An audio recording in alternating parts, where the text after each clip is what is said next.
আজ আমি তোমাদের একটি বিষয় নিয়ে আলোচনা করব। তোমরা যে সমাজে বসবাস করছো সেখানে হয়তো তোমাদের জীবনের বেঁচে থাকার যে মূল রসদ, বেসিক যে চাহিদা, সেটা হয়তো উপলব্ধি করতে পারো না। মানুষের জীবনে বেঁচে থাকার জন্য যে প্রাথমিক যে চাহিদা, এটা আমরা কি জানি? তোমরা জানবে, তোমরা জিজ্ঞেস করলেই বলবে যে মানুষের বেসিক চাহিদা, প্রাথমিক চাহিদা হলো খাদ্য, বস্ত্র, বাসস্থান। তো এই বিষয়গুলো হয়তো তোমরা ভালোভাবে উপলব্ধি করতে পারো না, কারণ আমরা যে আর্থসামাজিক পরিবেশে বসবাস করি সেখানে এইটা হয়তো অতটা গুরুত্বপূর্ণ হয়ে ওঠে না। কিন্তু তোমরা কি জানো, পৃথিবীতে অনেক দেশ আছে যে দেশগুলোতে এই প্রাথমিক চাহিদা মানুষের ফুলফিল হয় না। আফ্রিকার বহু দেশ আছে, এশিয়াতেও আছে কিছু দেশ, দক্ষিণ আমেরিকাতে আছে, অর্থাৎ বিভিন্ন প্রান্তে বিভিন্ন দেশ আছে যেখানে মানুষের মৌলিক চাহিদা খাদ্য, বস্ত্র, বাসস্থান আজও তাদের কাছে পাওয়াটা বিলাসিতার জায়গা। আমরা এমন কয়েকটি জাতি বা এমন কয়েকটি দেশের কথা আমরা বলবো যেখানে বিরাট সংখ্যক মানুষ এখনও দারিদ্র্যসীমার নিচে বসবাস করে। যেমন তোমাদের বলতে গেলে, আমরা যে দেশে বসবাস করি সেখানেও তোমরা হয়তো উপলব্ধি করো না যে খাদ্য, বস্ত্র, বাসস্থান আমরা তো খুব একটা সংকটে নেই, কিন্তু তোমরা জানো না দেশের এখনও অনেক প্রান্তে বহু সংখ্যক মানুষ দুবেলা দুমুঠো অন্নের জন্য হাহাকার হয়ে অপেক্ষা থাকে। ভারতবর্ষে এখনও 234 মিলিয়ন মানুষ, 2024 সালের একটা রিপোর্ট অনুসারে বলা হয় যে ভারতবর্ষে প্রায় 234 মিলিয়ন মানুষ দারিদ্র্যসীমার নিচে বসবাস করে। তাদের কাছে খাদ্য, বস্ত্র, বাসস্থান এটা যোগান দিতে বা পেতে তাদের কাছে একটা বিরাট জীবনযুদ্ধের সামিল হতে হয়। এরপরে আমাদের উপমহাদেশে পাকিস্তানেও বেশ ভালো সংখ্যক জনসংখ্যা তারা এখনও দারিদ্র্যসীমার নিচে বসবাস করে। তোমরা এগুলো কখনো ভেবে দেখেছো যে এই সমাজে যারা বসবাস করছে তাদের কাছে দুমুঠো অন্নের যোগান দিতে তাদের কতটা সমস্যায় মোকাবিলা করতে হয়? এছাড়া আফ্রিকা মহাদেশের ইথিওপিয়া, নাইজেরিয়া, কঙ্গো প্রজাতন্ত্র, দক্ষিণ সুদান, সোমালিয়া, মধ্য আফ্রিকান প্রজাতন্ত্র, এমন বহু দেশ আছে যেখানে মানুষের একটা বিরাট সংখ্যক মানুষ তারা এখনও দারিদ্র্যসীমার নিচে বসবাস করে। তো সেখানে খাদ্য, মানুষের যে বেঁচে থাকার রসদ খাদ্য, তাদের নিজেদেরকে আবৃত করে রাখার জন্য আত্মসম্মানকে বজায় রাখতে হলে, দেহকে অবগুণ্ঠন করতে হলে যে বস্ত্র তাদের কাছে যেন পাওয়াটা একটা বিলাসিতা। তারপরে তাদের প্রাকৃতিক দুর্যোগ বা নিজেকে বিভিন্ন সময়ে যে একটা আশ্রয় চায়, মানুষ দিনের শেষে চায় আশ্রয়, তার মাথার উপরে এক ছাউনি চায়, সেই বাসস্থানও অনেকেরও ঠিকঠাক নেই। তাহলে আমরা জানলাম যে খাদ্য, বস্ত্র, বাসস্থান যে মানুষের একটা বেসিক চাহিদা, এটা যেসব দেশগুলো দারিদ্র্যসীমার নিচে বসবাস করে, যেসব দেশের মানুষজন, তাদের কাছে একটা খুবই প্রাসঙ্গিক। আমরা হয়তো এখান থেকে সেটা উপলব্ধি করতে পারি না। আজ মানুষের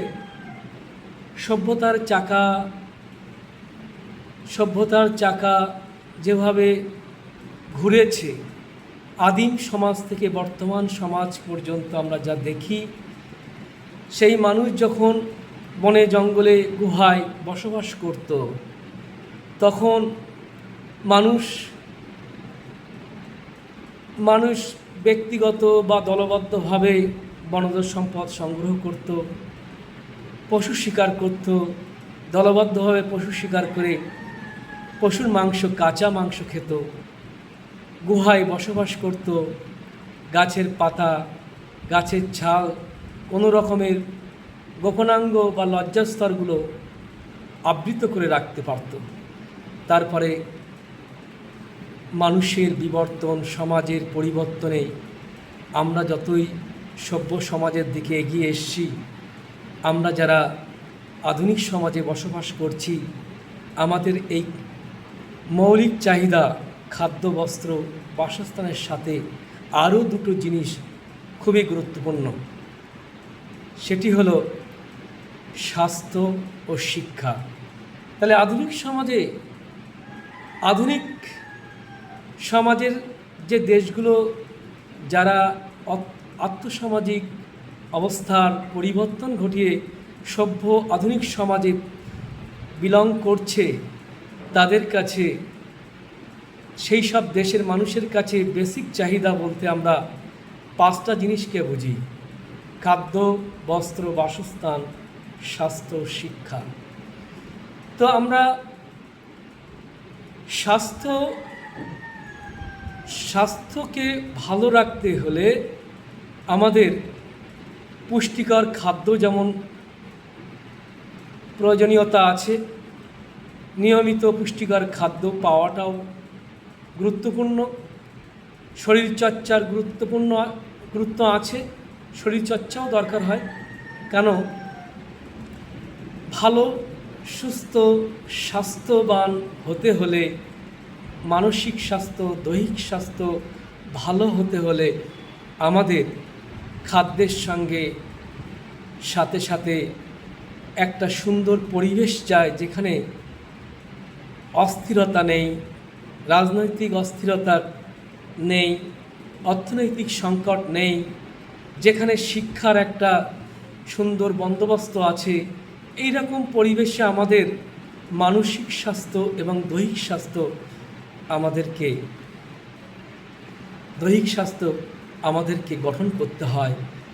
তাহলে আমরা সুস্থ স্বাভাবিকভাবে বেঁচে থেকে গড় আয়ুষ্কাল বাড়তে পারে। আমরা দেখেছি জনবিবর্তন তত্ত্বে যে সমাজ কিভাবে পরিবর্তন হয়েছে। সমাজ পরিবর্তিত হয়েছে একটা অনুন্নত কৃষিভিত্তিক, গ্রাম্যভিত্তিক, অশিক্ষা কুশিক্ষার সমাজ থেকে আস্তে আস্তে কোনো জাতি বা দেশ যখন একটা উন্নততর সমাজে, গ্রামীণ সমাজ থেকে সমাজে পদার্পণ করে, অশিক্ষা থেকে সুশিক্ষার পথে, সুশিক্ষার আলোয় আলোকিত হয়, শহরভিত্তিক সমাজে বসবাস করে, তখন মানুষের চেতনার পরিবর্তন হয়। চেতনার পরিবর্তন আনতে গেলে প্রকৃত শিক্ষাটা খুবই গুরুত্বপূর্ণ। শিক্ষা এমন একটি অস্ত্র, যে অস্ত্রের দিয়ে মানুষের চেতনা বৃদ্ধি করা যায়।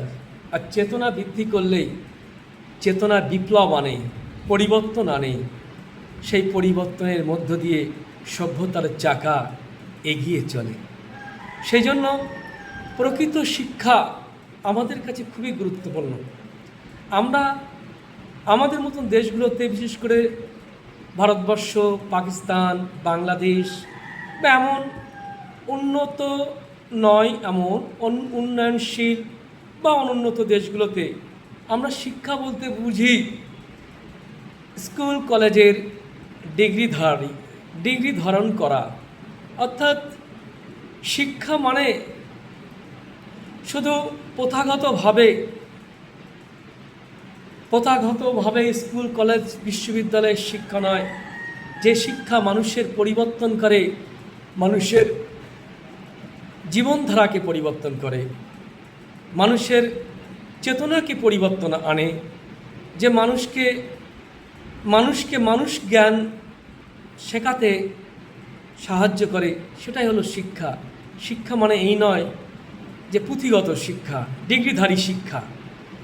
আমরা বৃহৎ অর্থে শিক্ষার চারটে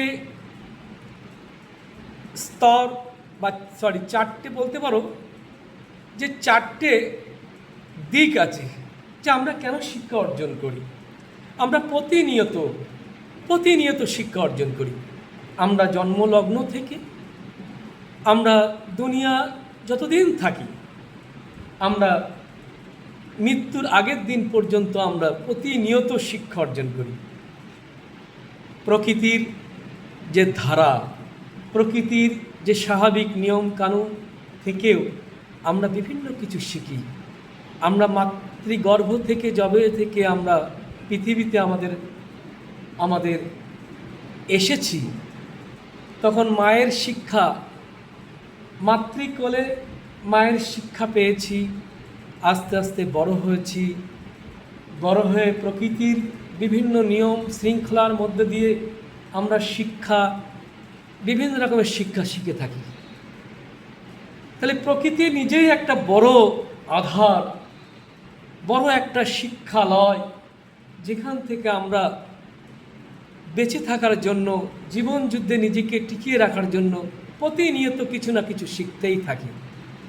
আর আমরা যে প্রথাগত শিক্ষা ব্যবস্থার মধ্যে দিয়ে থাকি, যে আমরা শিক্ষাঙ্গনে যাই, আমরা পাঠশালা বা শিক্ষা প্রতিষ্ঠানে যে শিক্ষা শিখি, সেখানে আমাদের শিক্ষার যে মূল ধারা, সেটাকে আমরা বিভিন্ন দিকে ভাগ করে নিতে পারি।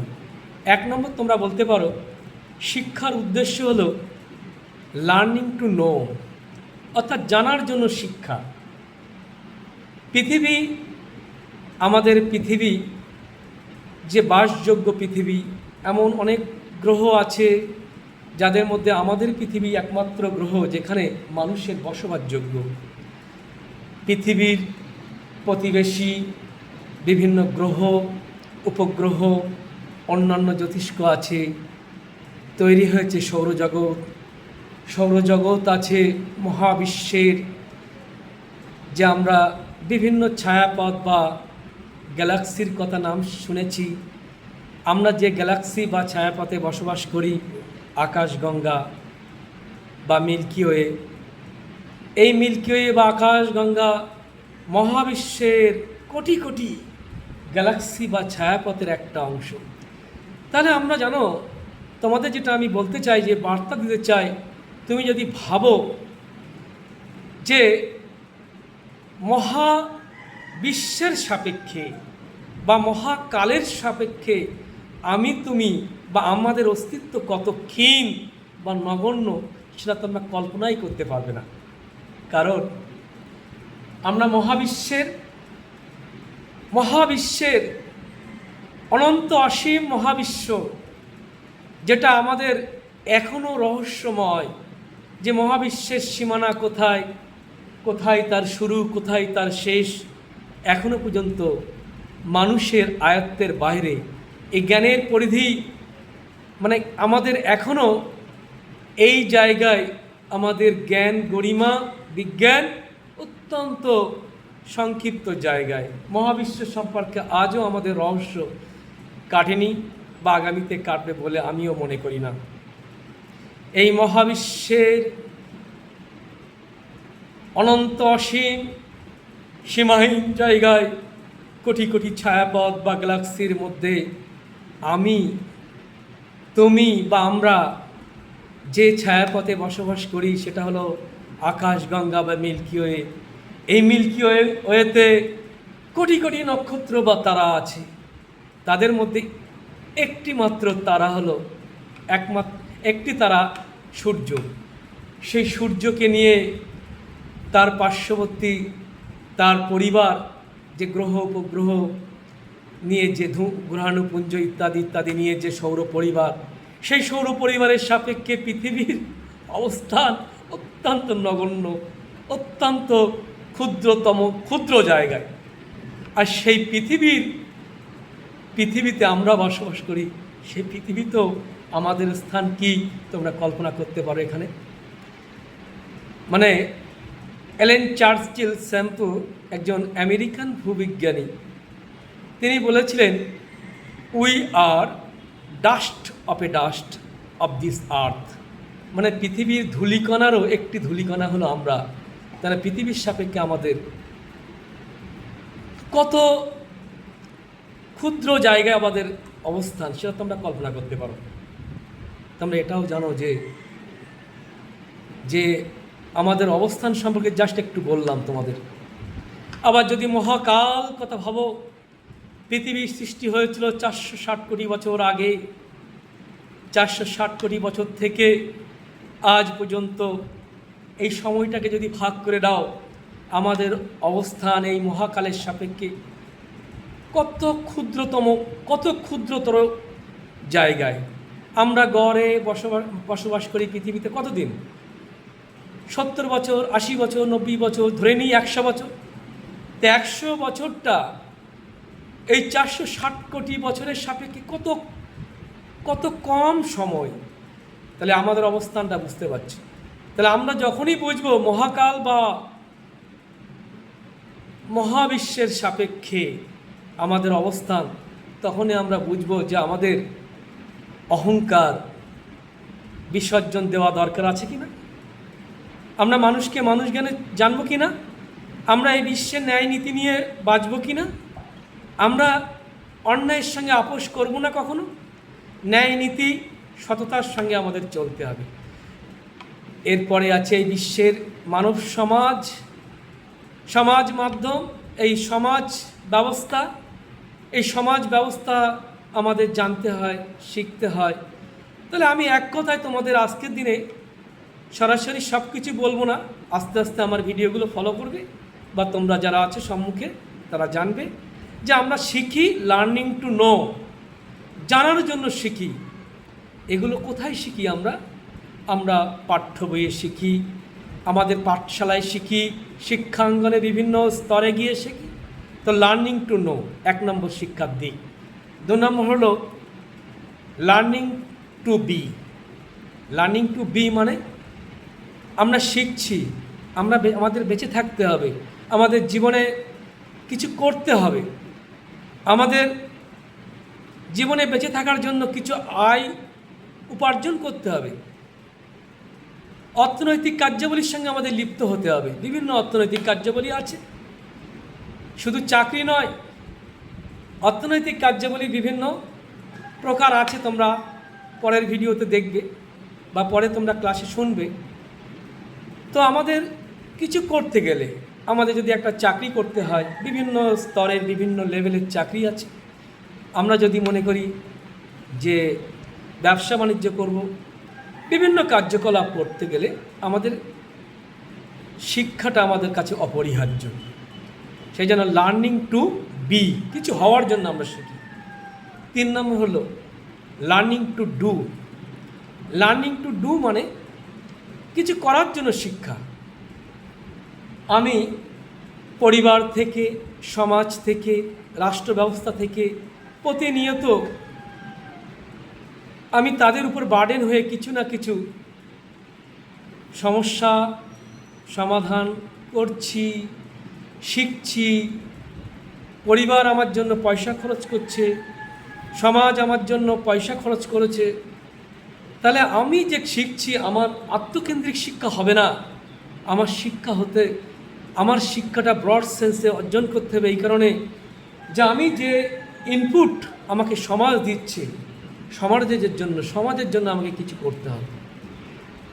আমি সমাজ পরিবর্তনে আমার ক্ষুদ্রতম প্রচেষ্টাও থাকবে।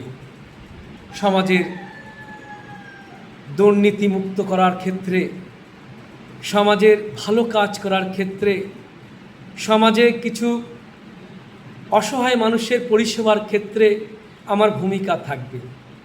পরিবার যে আমাকে আমার পিছনে যে বহু পয়সা বিভিন্ন শিক্ষা স্তরে আমার পিছনে যে খরচ করেছে, আমার পরিবারের জন্য আমাকে ভাবতে হবে আমার পরিবারকে সঠিক জায়গায় নিতে হবে, পরিবারের জন্য কিছু করতে হবে, সমাজের জন্য কিছু করতে হবে, দেশের জন্য কিছু করতে হবে এবং বৃহৎ সমাজের জন্য আমাকে কিছু করতে হবে। সেজন্য শিক্ষার একটা গুরুত্বপূর্ণ দিক হলো লার্নিং টু ডু। তাহলে তিনটে কথা বললাম, learning to know, learning to be, 3 নম্বর লার্নিং টু ডু।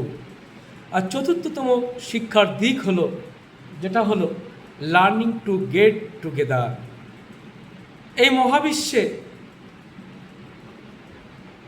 বসবাসযোগ্য পৃথিবী যেখানে আমরা বসবাস করি, আমরা বিভিন্ন প্রান্তে বিভিন্ন মানুষ বসবাস করছে। তো আমরা ভালো করেই জানো যে পৃথিবীর বিভিন্ন প্রান্তে মানুষের আর্থসামাজিক অবস্থার ব্যাপক পার্থক্য দেখা যায়।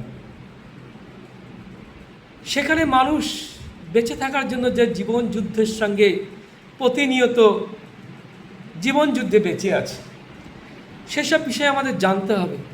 আমাদের সভ্য সমাজ আমরা আজ ভুলতে বসেছি। আমরা আজকে অত্যন্ত নিজেদেরকে ছোট্ট জায়গায় গণ্ডিবদ্ধ করতে শিখছি। আমরা অতিরিক্ত মাত্রায় জাতীয়তাবাদের কথা বলে থাকি, যে জাতীয়তাবাদ আমাদের সংকীর্ণতাবাদ শেখায়।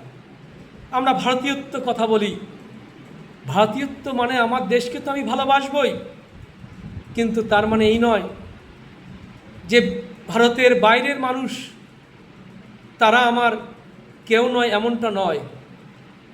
অর্থাৎ বিশ্ব ভ্রাতৃত্ববোধ গড়ে তুলতে হবে। যে শিক্ষা আমাকে প্রতিনিয়ত শেখায় যে বিশ্ব ভ্রাতৃত্ববোধ গড়ে তোলা, যে আফ্রিকার অনুন্নত একটা দেশের বসবাসকারী মানুষও তারা আমার ভাই। আজকে আমরা বিভাজন করতে শিখেছি, বা আমাদের ছেলে মেয়েদের শিক্ষা প্রতিষ্ঠানে এই শিক্ষা দেওয়া হয় না যে আমরা শুধু পশ্চিমবঙ্গবাসী নয়, আমরা শুধু ভারতবাসী নয়, আমাদের পরিচয় হলো আমরা বিশ্ববাসী। আমি হলো বিশ্বের বাসিন্দা, এই পৃথিবীর বাসিন্দা। পৃথিবীর প্রতিটা কর্নায় কোনায় বসবাসকারী প্রত্যেকটা মানুষই আমার ভাই। বিশ্ব ভ্রাতৃত্ববোধ গড়ে তোলা হলো শিক্ষার একটা বড় লক্ষ্য, শিক্ষার বড় একটা লক্ষ্য। এই নয় যে আমরা জাতিগত বিদ্বেষ, জাতি বিদ্বেষ আমাদের মধ্যে হবে না। শিক্ষিত সমাজের মধ্যে, শিক্ষিত মানুষের মধ্যে জাতি বিদ্বেষ থাকবে না, বর্ণ বিদ্বেষ থাকবে না, লিঙ্গ বিদ্বেষ থাকবে না, ভাষা বিদ্বেষ থাকবে না, ধর্ম বিদ্বেষ থাকবে না। অর্থাৎ আমরা পরস্পরের ভাই ভাই। সারা বিশ্বের প্রত্যেকটা কোণায়, প্রত্যেকটা কোণার, প্রত্যেকটা প্রান্তের প্রত্যেকটা মানুষ আমার ভাই। সেই ভ্রাতৃত্ববোধ গড়ে তোলা হলো শিক্ষার আরেকটা বড় লক্ষ্য। আজকে তোমরা শিক্ষা বিষয়ে, শিক্ষার লক্ষ্য বিষয়ে তোমাদের যে কথাগুলো বললাম, তোমরা যারা আমার সম্মুখে বসে আছো, আমার প্রিয় ছাত্রছাত্রী, তোমরা প্রতিনিয়ত যে শিক্ষা অর্জন করছো, সেই শিক্ষাটাকে বৃহৎ সমাজের জন্য ব্যবহার করো। বৃহৎ সমাজের উদ্দেশ্যে তোমাদের শিক্ষাটা হয়ে উঠুক। রবীন্দ্রনাথ ঠাকুরের কথায় শিক্ষাকে আমরা বহন করে চলেছি, শিক্ষাকে আমরা বহন করতে পারলাম না। তো আমাদের শিক্ষা হবে, শিক্ষার উপর ভর করে আমরা বিশ্বকে সুন্দর করে তুলব, সুজলা সুফলা শস্য শ্যামলা করে তুলব। বিশ্ব বসুন্ধরাটাকে আমরা মানুষের বাসযোগ্য করে রাখার জন্য প্রতিনিয়ত প্রতিটা প্রান্তের প্রতিটা মানুষের এই বিবেক চেতনা জাগ্রত হোক, এই বার্তা আমার আজকের এই ক্লাসে আমার ক্ষুদ্র প্রচেষ্টার মধ্য দিয়ে তোমাদের দিলাম। বিষয়টাকে গুরুত্ব দিয়ে অনুসরণ করো। ধন্যবাদ।